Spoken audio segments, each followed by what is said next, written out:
தோழர்களுக்கு அன்பு வணக்கம். தமிழுக்கு யாதும் ஊரே என்ற யூடியூப் சேனல் மூலமாக உங்களை சந்திக்கிறதுல மகிழ்ச்சி. நம்ம வீடியோக்குள்ளே போகலாம். இப்போ பார்த்திங்கன்னா இது ராணி கரையானுங்க. நம்ம தென்னை மரத்துக்கு வட்டப்பாத்தி கொஞ்சம் அகலமாக போடுறப்போ ஒரு கரையை ஒன்று வந்ததுங்க. அந்த கரையும் கொஞ்சம் வெட்டி எடுக்க வேண்டியதாக இருந்தது. அப்போ பார்த்திங்கன்னா இந்த ராணி கரையான் உள்ளே இருந்ததுங்க. பாருங்கள் எவ்வளோ பெருசாக இருக்குது பாருங்கள். இந்த மாதிரி ஒரு கூட்டுக்குள்ளே தாங்க அடியில் ஆழத்தில் இருந்ததுங்க.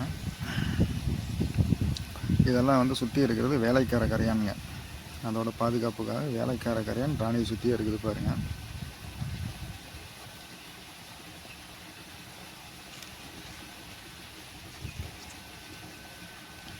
இந்த தென்னை மரத்தை சுற்றி நம்ம பாத்தி அமைக்கிறப்ப தான் இந்த மாதிரி ஒரு ஆழத்தில் ஒரு கூட்டில் இந்த கரையான் இருந்ததுங்க, ராணி கரையான். இந்த கூடு தாங்க, இந்த கூட்டுக்குள்ளே தான் ராணி கரையான் உள்ளே இருந்ததுங்க.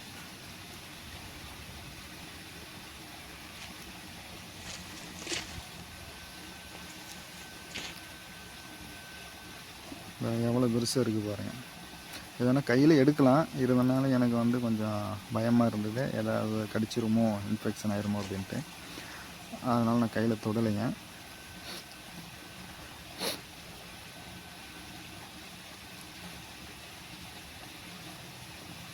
இதை இப்போ நம்ம பாதுகாப்பான இடத்துல ஒரு இடத்துல கொண்டுட்டு போய் விடணுங்க. எப்படியே விட்டால் அந்த கரையானை நம்ம இதுக்குள்ளே தண்ணி விட போகிறோம். கரையானை இறக்கிறதுக்கு வாய்ப்பு இருக்குது. ரொம்ப தண்ணி தேக்கணுங்க. இதில் முதன் முறையாக பாத்தி போடுறோம் இல்லைங்களா, அதனால் தண்ணி நிறைய இழுக்கும். ஒரு 4-5 தண்ணி கட்டினதுக்கப்புறம் தான் அந்த செட் ஆகுங்க அந்த இடம். அது வரைக்கும் தண்ணீர் நிறைய உள்ளே இழுத்துக்கிட்டு இருக்குங்க. அதனால் இந்த இடத்துல கரையானை விட முடியாதுங்க. ராணி கரையானை ஒரு பாதுகாப்பான இடத்துல கொண்டு விடாங்க. இந்த ராணி கரையான் ஒரு மேடான பகுதியில் விட்டோம்னா தான் அந்த கொஞ்சம் கூடு அதை அமைச்சு கீழே போய் வாழ்கிறதுக்கு கொஞ்சம் நல்லா இருக்குங்க. இப்போ நம்ம தென்னை மரத்துக்கு கீழே பார்த்திங்கன்னா எல்லாமே வட்டப்பாத்தி போட்டிருக்குறோம். இந்த இடத்துல எங்கேயும் விட முடியாதுங்க. சென்ட்ரல் நம்ம நடந்து கொஞ்சம் இறுகி இருக்குமுன்னா அங்கேயும் விட முடியாது. மற்ற இடத்துல தண்ணீர் போகக்கூடிய இடம் அங்கேயும் விட முடியாதுங்க. இதுதான் நம்மளோட தென்னந்தோப்பு.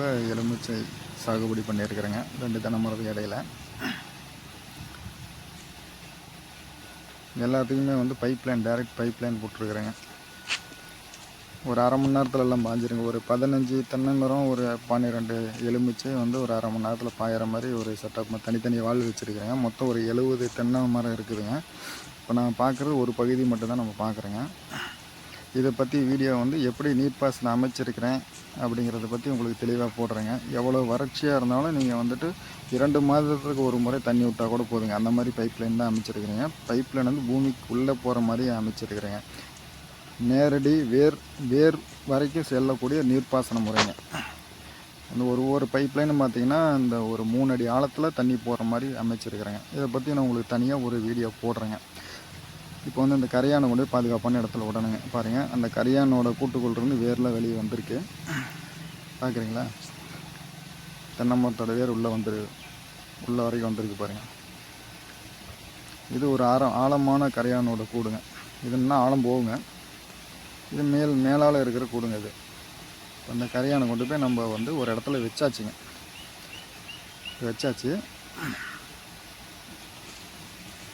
ஒரு மேடான பகுதியில் கொண்டு போய் நம்ம அந்த கரையானை வச்சாச்சுங்க. இப்போ பின்னாடி பாருங்க, காமிக்கிறேன்.